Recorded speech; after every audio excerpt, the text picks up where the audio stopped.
Hey, Heather. Thanks for being here. I got Heather Priddy with Stonemont with me today. Heather and I have known each other for a little while, done a lot of things together. And I was just telling her that I used to do formal intros to these episodes, but I feel like podcast trends these days is people like to just get straight to the content. So I was like, one of the things that a thought that I have about Stonemont, every time I think about them, I love the brand. I love working with Heather, great group of people. They love nice items, which is always a great fit for us. We love quality merch. But I'm like, it is a company that even though I've been dealing with them for a long time, there's a lot of things you guys do that I really don't fully understand. Do you feel like a lot of people feel that way when they encounter Stonemont? I'm sure they do. I've been here 3.5 years and I'm still learning it every single day. So, very high level, what we will do is buy raw land, whether it be a company comes to us and says, we want our business within this 100-mile radius. We will go find the land, we will develop it, we will put your big box industrial builds at that space, or we will just go out and buy the land and build the big spec space ourselves to either lease it out, sell it, whatever in that capacity. So it sounds like what you're doing, you'll either build your own stuff or you'll build it for other people, essentially. Correct. Yeah. Correct. So we will do a build to suit, which is what, if someone comes to us, or we will do a speculative build, which is where we're just going to put it out there and see who wants it. We also do industrial storage facilities, which is a little bit different than the big box build. This is where I do not, my company would probably kill me for saying this. I don't know how to describe the difference. I can ride down the road and say, that's an industrial storage facility. That's an industrial build. I can tell you the differences when I see them, but as in terms of describing them, I guess the industrial storage facility is more of a smaller scale, like I got you. maybe a 5,000 square foot, smaller trucks, smaller buildings. And when the big industrial builds are 50,000, 100,000, 500,000 square feet, and big industrial storage facilities, or big industrial warehousing kind of things. We've also started dipping our toe into medical office buildings. So we have purchased several of those in the last couple years. So we're in that company as well. It's good. So here's what I always start out a little bit too, and we're very relational. You guys are too. That's something I've learned about after doing a lot of these episodes, and especially the ones that I do with customers. We don't do every episode with customers, but a lot of them we do. And I find that obviously you tend to work with people who are similar minded, and I think we fit really well with companies that are very relational, very customer service oriented, because that's what we try to be. But we are located in Louisville, Kentucky. We had done a project several years ago for Buffalo Construction because they're in our backyard. And then I believe Scott Greger, who is the founder of that company, knew Chad Frampton with Frampton Construction through, I believe, YPO. And so started doing some work for Frampton. And I'm pretty positive that that's how we ended up getting to Stonemont, because you guys have lots of projects, lots of customers all over the country, but you work closely on a lot of things with Frampton. Is that right? That's exactly right. Yep.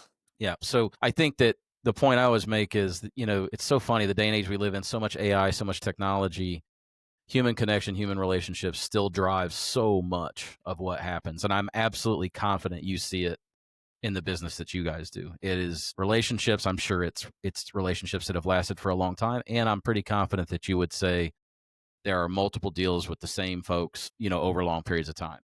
Absolutely. I mean, I think that relationships is a huge part of it. I mean, and back to the whole marketing piece of it, our goal is to build a class A great building, great, facility. So we want to present it with our marketing, with our swag, with the way we put ourselves out there in the same light. We want to have great products. We want to market ourselves top notch to portray the finished product of what we're building at the end of the day. Yeah. Yeah, no doubt. Yeah. So I've gotten out ahead, I'm about 5 minutes in and I haven't even let people get to know you, the person. So if you could just let's roll back a little bit. Tell us where you grew up, school, family, just help people get to know you, the person. So I grew up in South Carolina, older sister, my parents in Columbia, and ended up going to. That's where the University of South Carolina is, right? Yes, which is where I went to school. And there's a big military base there, I'm pretty sure, because I think that my Fort aunt, Jackson. my aunt was stationed there for a long time, or my aunt's husband, yeah. Fort Jackson is in Columbia.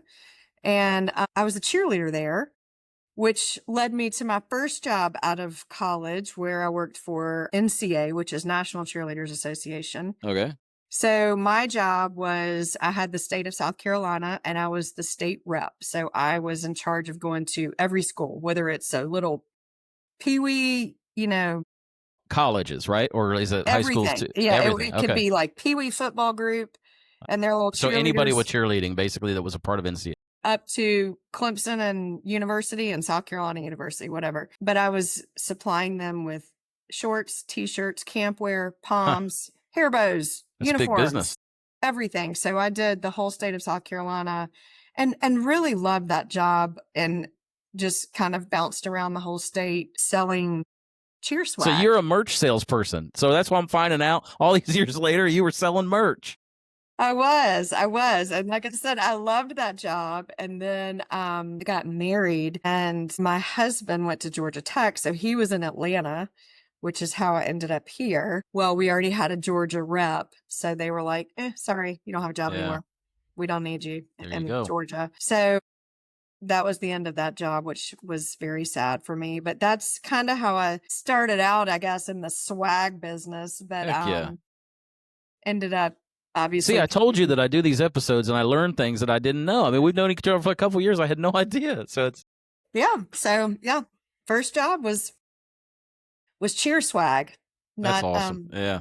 and then, now I'm in real estate swag, but so that's how I did end up in that. And ended up taking a job in real estate and the office side of things and was a leasing admin and marketing for an office building. And Like it was commercial. It was still commercial real estate. it you was said, right? commercial real Yeah. estate. Yes. It was all office. Just not and industrial. Yeah. not industrial. So we would buy, Class B buildings, renovate them, lease them out, flip them. And so we were doing marketing swag and all that for that. After COVID, that industry took a little bit of a hit. And I don't know, I was feeling a little uneasy about things. So ended up coming over to Stonemont. A girl that I worked with at the old company actually knew our director of operations and they were looking for somebody here to kind of run this role. And that's how I ended up here.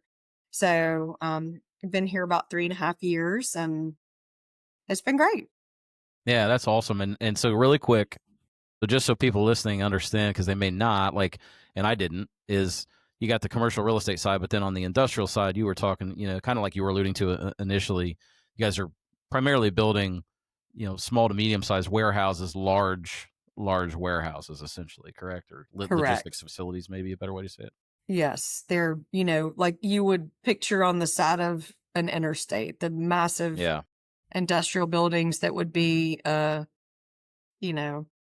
battery plant, an Amazon, a FedEx, whatever, warehousing.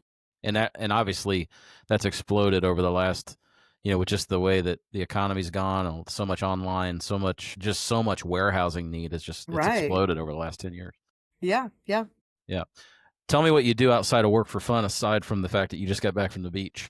Yes. I would live at the beach if I could. Play a lot of tennis. So are you into pickleball or not? No. Are you like anti-pickleball? That's a bad word. Oh, well, okay. Yeah. Pickleball is what I think I will do when I'm 85 and can't play tennis anymore.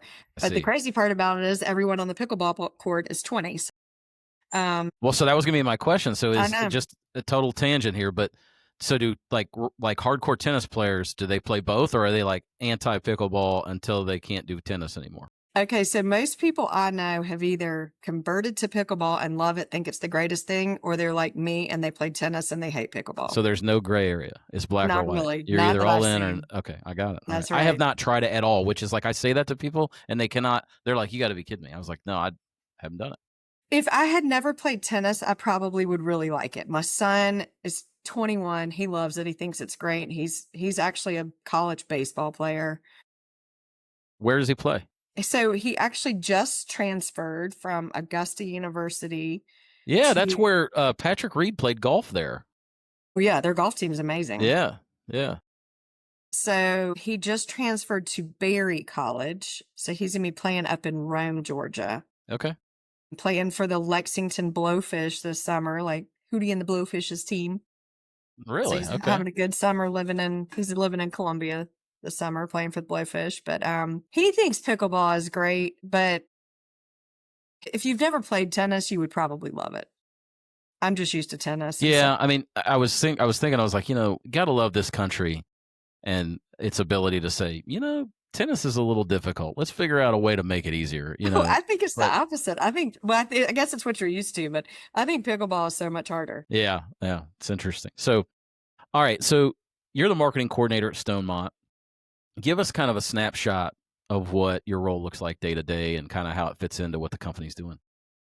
Excuse me. So obviously when I started, we were a good bit smaller. And so my role when I first started, there was nobody really in charge of really getting our name out there and really getting our projects out there, media releases, getting our brand out there and kind of growing our business. Telling the story, essentially, right? Right, right. It was, somebody was doing it, but it was like on their back burner.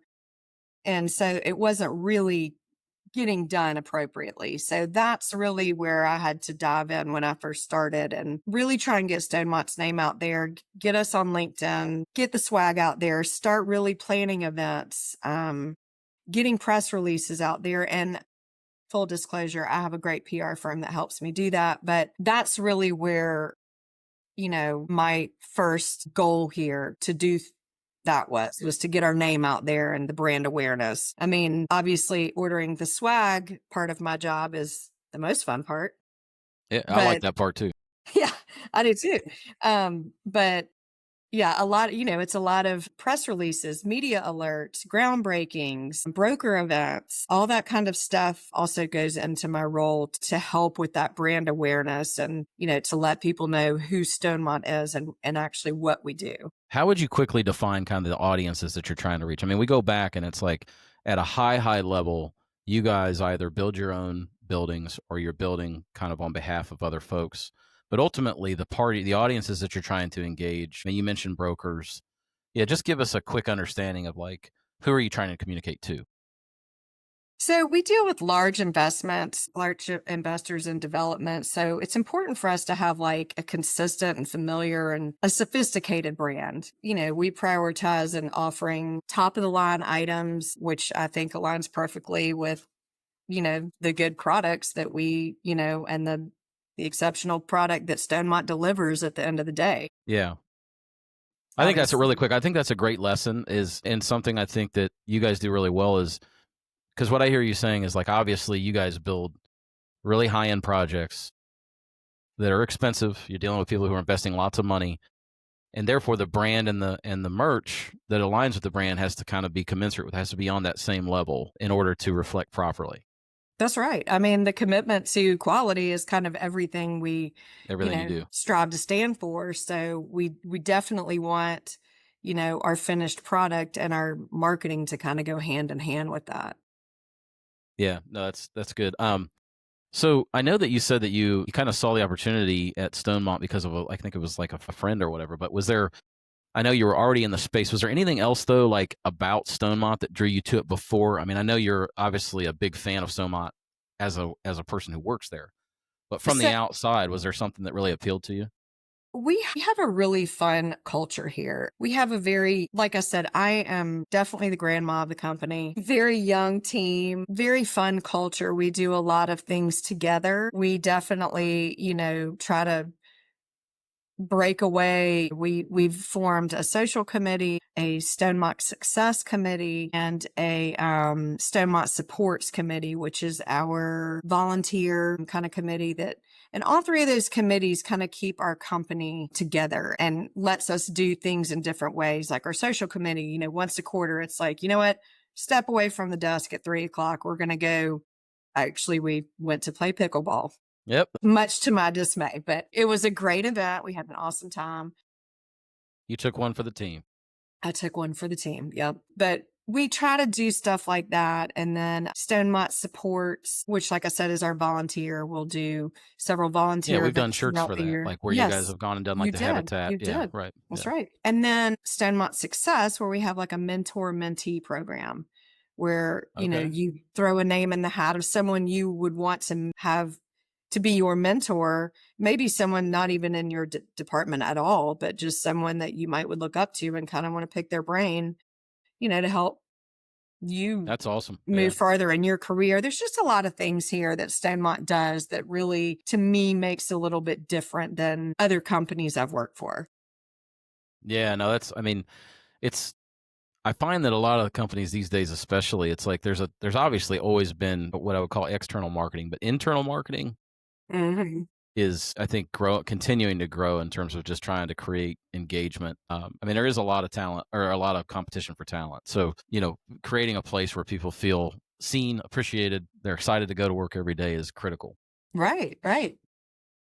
Talk to me about like these. So it sounds like a lot of the projects that you're doing, you're supporting, like promoting a lot of these projects. So maybe take one of them, I don't know, and give us an example of like what it might look like, at whatever level you feel like you could kind of walk through and go, yeah, like, when we completed this project, so here's some of the things that I did and how I distributed that information. Like I remember the one in particular, we've done some things where it was in Columbus, Ohio. I remember you had done some materials for that one. That was a big project, if I'm remembering right. I mean, and also it depends on, I mentioned how we do things, high end, but you also have to look at your situation. If we are catering to investors or brokers, we do want to get that message across that, we do things high end here and we want to present that with our marketing. But, that doesn't always, we don't want to buy something high end and with the flashy Hmm. name brand just to throw it out there. We want to find something that's useful and, something that people are going to use. I mean, so you kind of got to take all that into consideration. I guess the project that you just did some shirts for us with all the logos on the back, not necessarily a super high end item, but that's a situation where, you think about it. It's like that was an employee appreciation event for one of our projects here in Georgia. And they were so appreciative of that shirt. They loved it. It was every single contractor that's working on that project. What was it, like 25 logos, something Yeah, it like was a that? lot. It was a lot It of was a logos. Yeah. lot. But they all loved that and were so appreciative of it. And it's a project that they've invested their time and life into. That's their job to, whether they be the painters or the concrete people or, you know, the roofers or the electricians, the plumbers, and they all got this shirt with all of their company logos on the back. And so that is a situation where not necessary to spend a ton of money. Yeah. We got an item for them, a takeaway for them where they were all represented and kind of given a thank you for all of your work on this great project. And I think they were all very, very appreciative. They loved the shirt. The superintendent still working on that project is like, they love these shirts. They wear them all the time. It's great. Yeah. So to answer that question, I mean, we started that project and we did the groundbreaking and you did some items for us on that. And then we slowly gone through the project. And then we had, one building almost completely completed and did this employee appreciation. And then you helped us do items for that. Yeah. And then I'm sure we'll potentially do another something when it's Yeah. completely completed. What I hear you saying, I feel like is just, and I think this is a really important point again to make is like, you don't just do high end stuff for the sake of it being just to be high end. It's the product needs to match the use case essentially. And That's exactly right. so it's good for us. And I think that's a good thing. Anybody listening to work with us, it's like, yeah, what we'd love customers to know is we certainly understand premium brands like your Holderness and Bourne, like, oh, what's the speaker, Turtle Box, like all these things we have access to and we understand them, Solo stuff. We can work with all these brands. But the reality is, just because we can do nice high end stuff, we understand how to do that, can execute on it really well, it doesn't mean that we're advocating for a $99 or $120 polo when a $45 polo will do, or, a task shirt like we did for your team going and doing a volunteer event when this other shirt makes more sense, not just because of the audience, but also because how it will be used, how many times it will be used, and things like that, the That's environment it'll be exactly used in. right. I mean, it's not just we got to buy fancy swag because we want to buy fancy swag. I Yeah, mean, what right. are we using it for? Who are we giving it to? What message are we getting That's right. across? is it useful? I That's mean, right. I'm I'm very much on the like, is it useful? I mean, how many people have marketing items that they get in their little swag bag and toss in the trash? We certainly don't want to waste money on that. So is you got to think about all that. Talk to me a little bit about, because it sounds like what I'm hearing is that you'll, aside from the merch and the swag, when you guys complete a project, I mean, you've got these, you talked press releases, you talked just profiles of these projects and stuff, and you mentioned a PR firm. Like, so when you're executing on whatever, I'm sure you kind of have a checklist, so to speak, on like once you guys complete a project, we're going to, obviously we're doing in some instances, not every instance, but some on the way, we're doing some merch and swag to help with some of these events that you're doing, engagements and things like that. But along the way, in terms of promoting the project, are you guys putting together documentation internally that's like a profile of what you're building, the accomplishments, the results, and then working to distribute that information out through social media, through, media outlets, things like that? So a lot of it will depend on the project. Okay. I will meet with our development team. I will meet with our asset management team and kind of get their idea or feel for what do they want from me? How do you Got it. want to promote this? Okay. Or it could be a situation where we're promoting this really heavy. We've got this building that's going to be finished in 2 months and it's not leased. Or we just broke ground on this and it's pre-leased. So we really don't need to Yeah. market it at Or all. it's just a high profile project. Like I know you were telling me one where you literally had the governor involved in to some That degree. was Yeah. that was the employee appreciation I was just talking about. Yeah. So I mean, and that project has gotten a lot of press and a lot of, attention. So Hmm.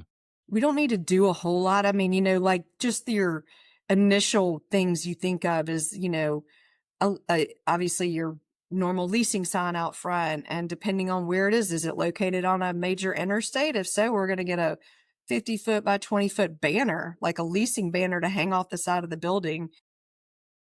And then obviously as the stages move along, like we'll do a LinkedIn, hey, walls up at this property or Yeah. um, ground finally breaking, or, let's say it's 100,000 square foot building. Well, hey, we just signed a 25,000 square foot lease at this building with such and such, still have 75,000 square feet left. So we try to do that along the way and just kind of keep the momentum rolling. And then, like I said, sometimes in a perfect world, it gets fully leased like that or sold and we don't Right. even have to do anything. So, um, I'm curious, what is that? What is the climate like in terms of leasing? Like, is it just kind of per project, hit or miss? It just depends, or is it just like no? Generally, everything's been very strong across the board. it's been pretty good. It's a lot based on size, like some of our buildings, where, we might have built it thinking it would be a full building lease. It might end up getting divided out and I be see, 2 or 3 leases, which is fine. but you're not worried. I mean, the bottom line is you're not building these things worried that you're going to have problem leasing them. It's you guys are pretty confident at this point that No, like, I mean, the market has stayed pretty strong. And uh I mean, obviously, location's huge. But I mean, that's where our team is great about, doing their recognizance work and yeah, knowing where's the good location and yeah, where to stay away from. yeah, So, yeah, I yeah. mean, I mean, they say, well, that's the cliche: location, location, location, right? all right. But I think that's, the key there is that really, it's like, what does Stonemont do? Well, it builds these buildings and then they lease them, and but it's like, but there's a ton of work behind the scenes being done by your team. Where are we going to build it? What are we going to build? Why are we going to build it that way? Who's the market target, or who's the target market for what There we're going to really build? is. Because, I All of mean, even if you have a location in mind, I mean, then you've got to go find the land. And then once you find the land, you've got to deal with the seller and make sure that that's a good financial decision. Um, Yeah, you got to run all the you've got models to on go through returns and permitting and yeah, yeah. all these, water lines and electrical lines, and it's a whole lot more than you. And then sometimes those kind of things will kill a deal. Oh yeah, like I have there's a young guy here whose dad has been in this business. I mean, a smaller outfit than you guys, but in the same space, and he's been in it for a long time. And I'm in a Vistage group, and so he was presenting in our Vistage meeting, and he was like, just going through, just kind of broke down a project so we could kind of get a better understanding of what it looked like, what was a week in the life, in terms of being in this business. And he was like talking about this piece of land, and he was showing like the spreadsheet of all the different things that they were like, the numbers that he was crunching. And then I remember one thing in particular, they had to come in, you probably know what this means. I didn't at the time, but like they had to bring in lime to like shore up the foundation of the property because it was, I guess, too like marshy, if I'm remembering right, or it needed, Right. yeah. So it was like, and that was like like 7 figures worth of cost. And it was fascinating though, just to kind of realize like what all goes in. Like you drive by and it's like, oh, there's a big warehouse, and oh, maybe Amazon leased it or whatever. But I mean, what it took to get there was a tremendous It amount is. of and he also told me, he's like, we probably do, I don't know, a handful of deals a year, but I look at, 100 times that, so it's like you're number crunching and looking at a lot to build a handful of projects, at least in their Well, that's case. the thing. It's like for every 15 deals you look at, like you're going to get one. I mean, it's like so many to get them across the finish line and everything magically align. He said it's a big time patience industry. He's like, you definitely have to have a lot of patience because if you make bad decisions, you could lose a lot of money. That's true. That's true. Luckily, I'm not on that side of things. But it is, it's still so fascinating to me because you take a business like that, and there's a lot of money changing hands. There's a lot of work that has to be done to make sure that that's done smartly. But even still on the back end, you still need boots on the ground on some level, and guerrilla tactic type like sales and marketing to make sure that the Stonemont name is out there, to make sure that the projects are being communicated so people understand who you guys are and what you do, and then getting in front of the potential customers. That part that doesn't change. Excuse me. So I'm curious, like, tell me about, or we're getting real close to the end here. I wanted to just kind of ask your advice to other marketing, like, so we get a lot of, I always think people listen to this are thinking like, okay, how do I kind of apply what I've heard here, because like in quick summary, I mean, obviously, and by the way, I didn't do this. I usually do this at the beginning, but people can go to stonemontfinancial.com. I mean, that's the website. You can go there and learn a lot about the company and the projects that they're completing and doing. But, somebody listens to this and they're like, okay, I get it. Like, I kind of have an idea what Stonemont does. I kind of understand Heather's role in that and some of that work. I've heard some examples of how merch is used and along the way to engage different folks. But it's like, when you think about young people listening to this, it's like, what advice would you have for them? If they're like just getting started, or like if you were starting over in your position at Stonemont, what would you tell your younger self, knowing what you know now? I think the most important thing is you really need to know your audience. You need to know who you're marketing to. You have to do your research. You have to figure out their needs, their preferences, their annoyances, and you have to tailor your messaging to resonate with them. And you have to resonate with them on a personal level. Like we were talking about, we are trying to build fabulous relationships. That's what our whole, business is built behind. Mm-hmm. And we build top of the line facilities. So we like to have top of the line marketing to go along with that. As we talked about earlier, in a non-flashy situation, we can also still do that. And you can also demonstrate reliability and quality and effectiveness. And that can be, just as effective as the super fancy swag item. So it's really about knowing your audience and what they want and they need, and also building like a strong identity with your logo and your color scheme. And I mean, I know we've all kind of played that little game where you put the logo up with no name, and most people, if it's a famous logo, you know who it is. And so as a company, I think that's everyone's goal. So we try to always use our logo on things, always use our color scheme. Every chance you get, tell your company's story and their mission and their values, and using testimonials and case studies and reviews from happy customers. It just builds trust in your brand, and makes people, want to try it out when you can Yeah. have those things and back it like that.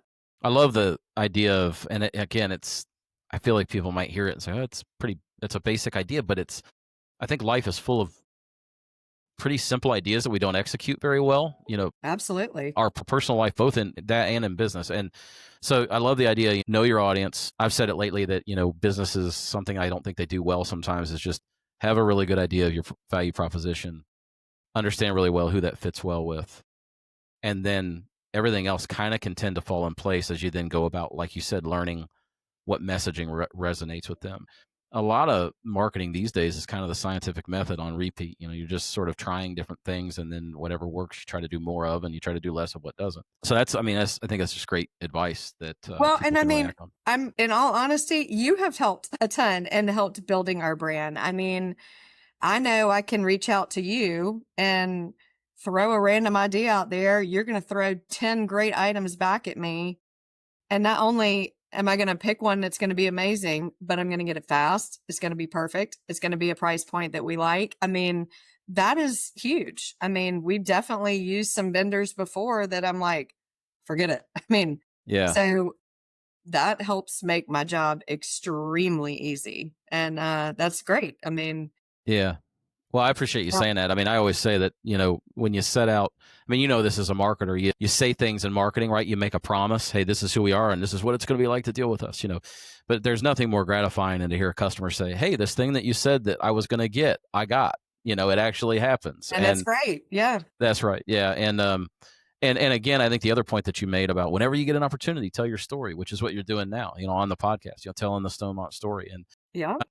I've also found over the years, this is something I started originally because it really, like, literally started. I wanted to do customer testimonials, and it kind of, through a series of things, became this. But it was like I wanted to give people the platform to tell the story, and I can't tell you how many times this platform of the podcast has become a way for me to go further in my relationship with you, with the company. It teaches me a lot, teaches the company a lot, and once it starts getting posted, I have so many times found, like, oh my gosh, I didn't know that I had that mutual connection, or somebody will come to me and say, oh man, I didn't know you were connected with that company. Right. Or, so it's all this serendipity that happens on the back end, just kind of when you believe in the power of relationships and then you behave in a way and do things, I think, that indicates you believe that, then good things happen.